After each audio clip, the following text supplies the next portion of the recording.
Hi, and welcome to the Business Spotlight series. I'm Martin Bailey, and joining us today is Nicky Whiting, Managing Director from Bulletproof Cyber Limited. Hi, Nicky. How are you? Hi, Martin. Good to see you. I'm well, thank you.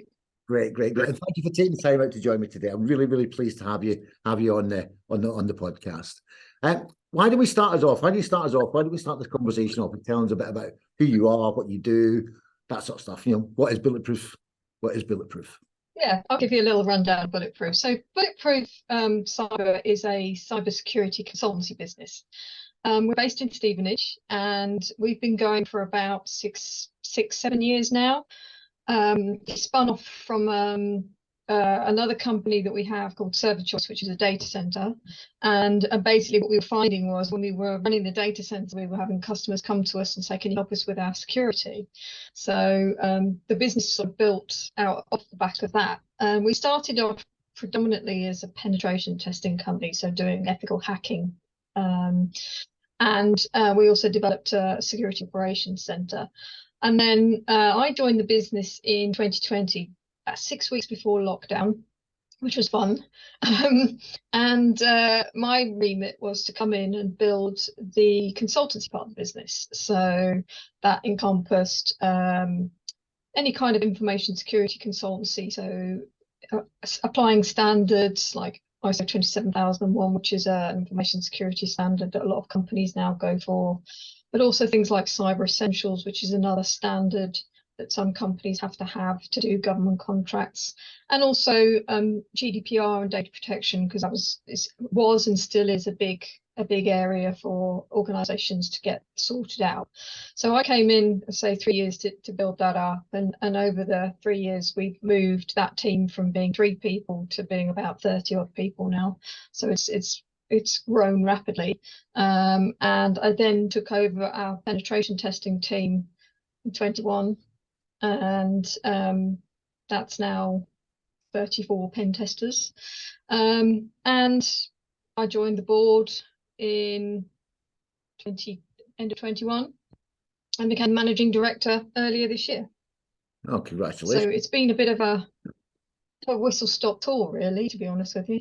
No, indeed. And but it's been obviously making a big impact. I hope so, yeah. I mean, the company's grown massively in the 3 years that I've been here. It was growing massively before that, so it wasn't just me that came in. We've got a great bunch of people, got some really good talent in the team. And, I think we deliver really good, high quality products that, customers come back. We've got lots of repeat business. Yeah, it's interesting. You talked a lot about, moving from, 3 to 30 people in one department, and another department will be up to 34 sort of pen testers now. What's been, from your perspective, what's been your biggest learnings as an employer through that growth period of people? Yeah, I mean, I think there's lots of things. I think, as I mentioned, I think, getting the quality up there has been critical in actually making sure that we can grow.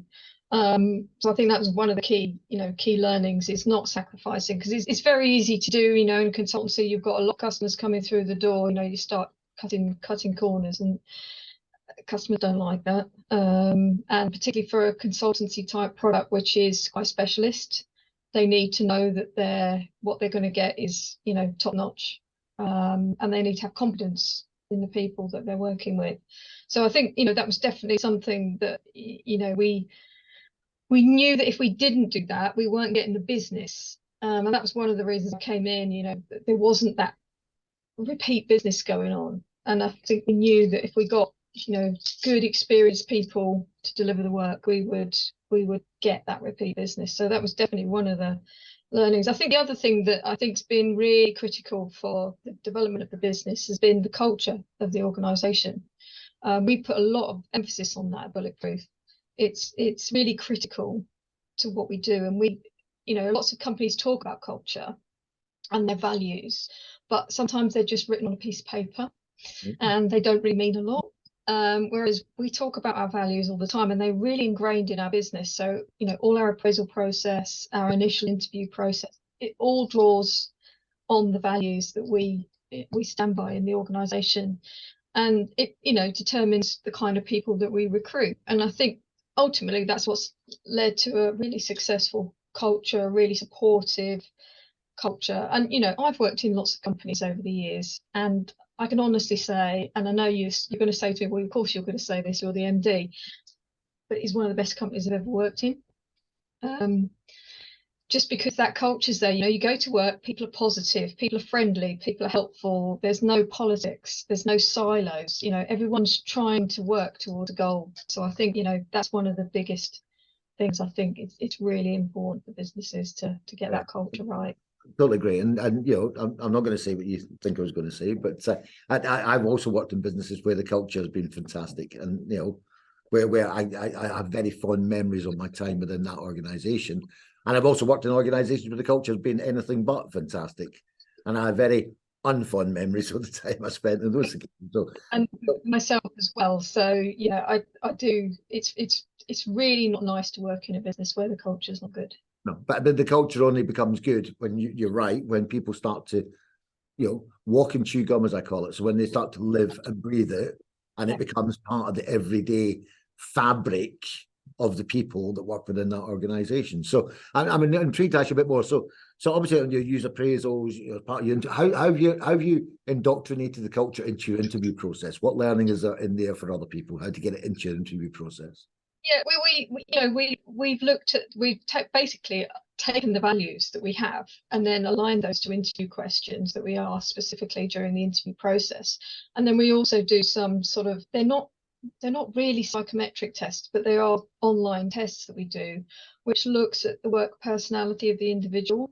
And we find that is really indicative of picking the right people, because from that we can see how people behave in different work situations, and that is very instrumental, because there is definitely a pattern of behavior that we look for, and it's very easy to pick that out with those type of assessments.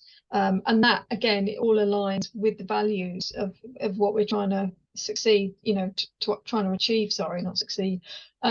So yeah, they're the key things. And you know, the interview process as well, sometimes it can be quite long-winded. It depends on the role, you know, but when we look for people, and bear in mind that a lot of the people we're recruiting are technical, we're not just looking for their technical skill, we're also looking for those people skills, because those people skills are the skills that help embed the values in the business. So it's not just going for the one that's got all the qualifications and, you know, is the world's best whatever they do. It's also about, can they interface, can they have they got a sense of humor, can they, you know, the really basic things, but they're important. You know, can they interact with you, can they look you in the eye, can you have those conversations with them, do they instill a sense of confidence, because that's really important, particularly in consultancy. You need someone who can literally walk in a room, doesn't know anyone, and within 10 minutes they've got them in the palm of their hands. You know, it's that kind of, So how did you those sorts of things. How did you, because you said you talked about working patterns, how did you identify those patterns? How did you manage to pull them out as those are the successful patterns of behavior? But for the I think it's a period of time. I think I mean, even before I joined Bulletproof, these assessments were happening, and I think over a period of time we've recognized the traits of the people in the business that are really successful, and the ones that, you know, the gold star employees, if you like.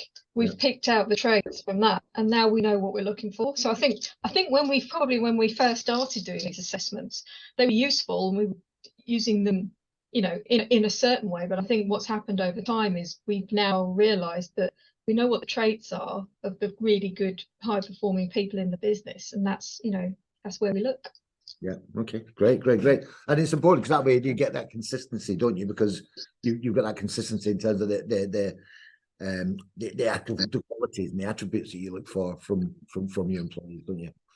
So yeah. So I mean, absolutely great point, well made. You know, culture within a business is essential to foster that growth. Now, obviously, you attribute your growth to a lot around culture, but what else do you attribute your growth to? What else has sort of driven this growth over the last 20, 30 years? It seems to be a permanent thing. I think, I mean, we're in an industry that is naturally going to grow. You know, cybersecurity every year becomes more and more of an issue for businesses. So even in the 3.5 years I've been at Bulletproof, you know, the visibility, the of cyber attacks has got higher and higher, and so that growth is naturally happening because companies are waking up to, you know, the need to do something. Is you can't just bury your head in the sand anymore, Yeah. and just hope that you're not going to be affected by, you know, cyber attacks and incidents and data breaches and all those things. It Yeah. is going to happen. And I think, interestingly, COVID had a really positive impact on us from a sales point of view, in that, you know, when it all happened and we went into lockdown, we were all a bit terrified as to, well, where we're going to go, and the only way we went was up. Yeah. So, you know, Why do you think that was? not really. Well, I think, you know, people were moving into remote working, and a lot of companies realized, actually, we haven't really thought about the security implications of that. We're going to need to test to make sure that we are actually safe. You know, we've literally overnight plonked 50 people into the home environment. Are we safe? You know, Working off their own home. exactly. You know, and having to sort of get loads of people with laptops very, very quickly. Have we built them securely? Have we done everything that we need to do? So I think it was definitely an aspect of that really made organizations sit up and think. I think as well that, you know, we've done a lot around new products, adding new products into our portfolio, so that we become that one-stop shop, if you like, for cybersecurity. So you can come to us and we can sort out virtually anything you need from a cybersecurity point of view.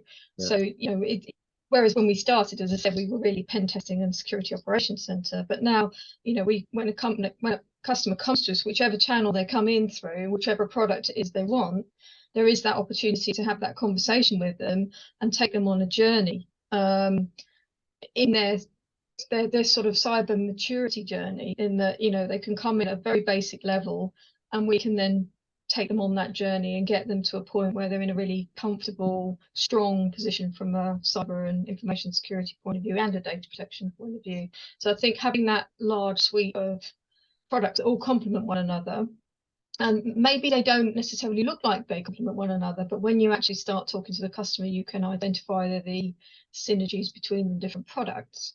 That's definitely had a positive impact. We've also done a lot of work around training on our sales team, you know, and you know, improving the way that we deal with sales calls and that kind of thing. And we're very in terms of sales, we're very consultant led on a lot of our sales calls as well. So it's really good for you said something like consultant led. Consultant led, okay, yeah.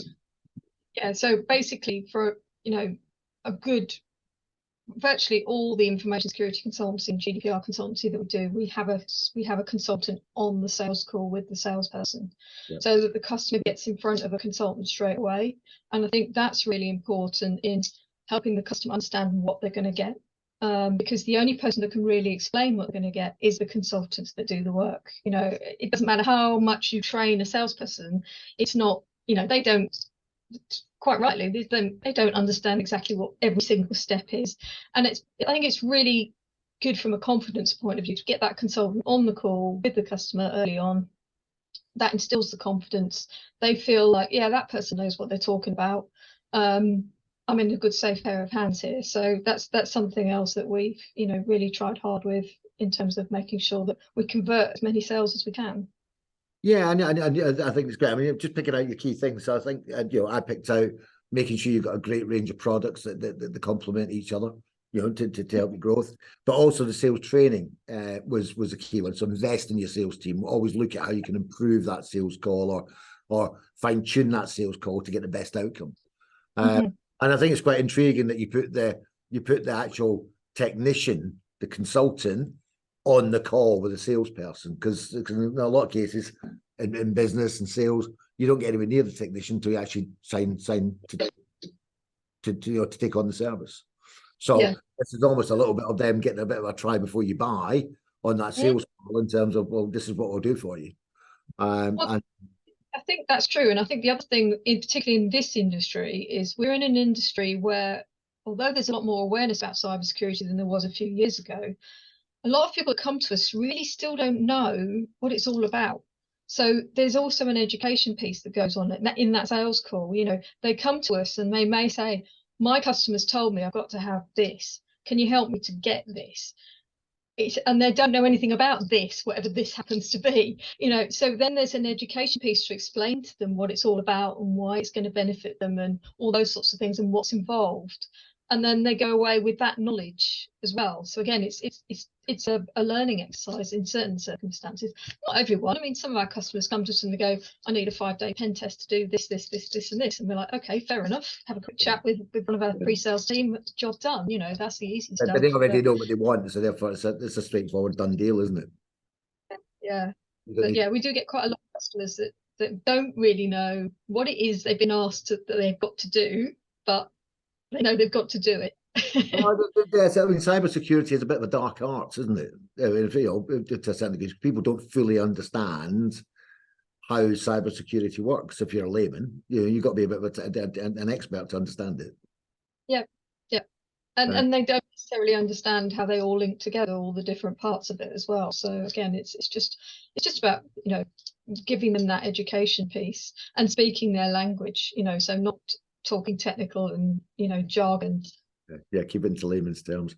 So, look, I mean, obviously, you run a managing director of a big business, so you've got a very, very busy life. So, how do you balance your personal life demands, with the business demands? How do you balance get that work-life balance in place then? I'm not sure I've got it yet. At least you're honest. No, I try. I do. I think one of the things I learned fairly early on in my career is the importance of time management. So I'd say if you asked some of my fellow directors, is Nicky good at time management? They say, yeah. So I am very, I plan, and I find that by, being quite a rigorous planner, that helps with my time management because I'm able to see things that are kind of come down the track before they come down the track. So I'm not constantly in firefighting mode. I'm already thinking ahead of what's going to happen and planning in time in my diary to make sure that by the time we get to that point, I've already dealt with it, if you like. Yeah. So I think, planning is a critical thing, and time management. And I've learned as well in more recent years, delegation as well. The importance of trusting the people that work for you. And this comes back to having good people. You can only trust people if they're good.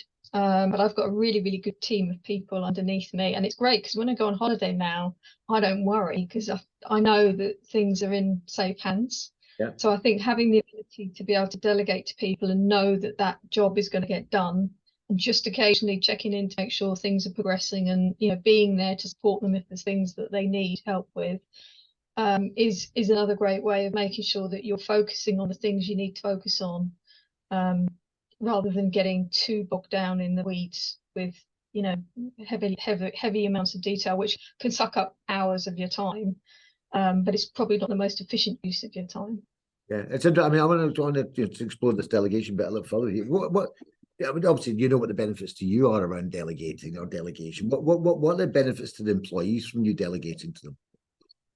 Well, they get a chance to explore and expand their capabilities, which is equally as important as it is for me not to be running around like a headless chicken, because if they need to be able to see that they can grow and progress, and that's their pathway to their next position, so being able to give them more complex tasks, more responsibility is a fundamental part of developing the team and the people that work for you. And I strongly believe in that because I'm not the sort of person that believes that you want to keep someone no matter what. I know it's very easy to say, oh, he's brilliant, I don't want him to go anywhere, but ultimately they will go somewhere. But if you give them opportunities to grow, they're less likely to go as quickly. Yeah, they'll go eventually because everybody moves on at some point, and you have to be realistic and accept that. But if you can give them opportunities within the business to grow, and we've done that a lot, we've got people in the business that have sort of moved up through the business and got to quite senior management positions. I take myself included in that. I didn't start as the MD, just because we've given them additional responsibility. They've thrived, and they've moved into new, more senior positions. Yeah, no, absolutely, and I think you're right. I think by delegating it exposes them to a new world, it exposes them to a new skill, it challenges their intellect and their But I think the other thing it does as well, it brings them on the journey with you.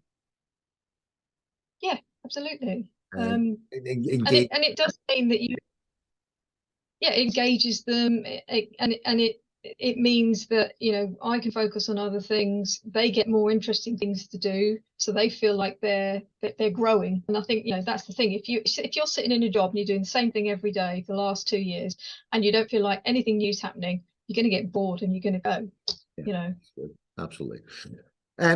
Sort of final question from me is there's lots of misconceptions around running a business. Yeah, but it's a small business, a large business.